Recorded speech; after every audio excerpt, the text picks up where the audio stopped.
Quiero mencionar brevemente algunos temas. Primero, quiero decirles que felicito al presidente Enrique Peña Nieto por ese gran esfuerzo que está haciendo en esta cruzada nacional en contra del hambre.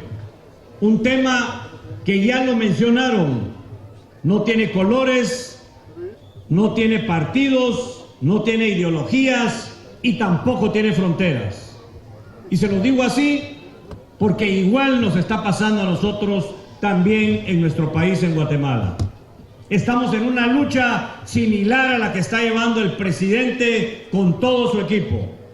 Nosotros le hemos denominado allá Pacto Hambre Cero, en donde se han venido sumando organizaciones, fundaciones, empresas privadas, miembros de la sociedad civil de Guatemala, para hacer una lucha conjunta para poder bajar los niveles de desnutrición y de hambre y por supuesto de pobreza que tenemos en Guatemala. El primer año de gobierno logramos en la desnutrición aguda bajar el 50% y eso fue un paso importantísimo en nuestro país.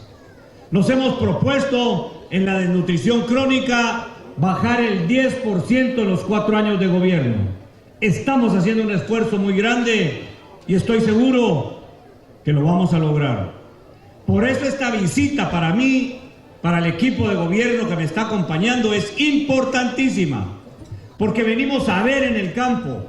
Por eso le agradezco al señor presidente Enrique Peña Nieto, porque nos invita a venir al campo, al terreno, a venir a ver dónde están los problemas, dónde están las necesidades, dónde está la respuesta que cada día los ciudadanos demandan más de sus gobiernos. En Guatemala, como estoy seguro aquí, en México, están exigiendo respuestas. El pueblo quiere resultados. Y nosotros como gobernantes estamos en la obligación de darles esas respuestas y de darles esos resultados.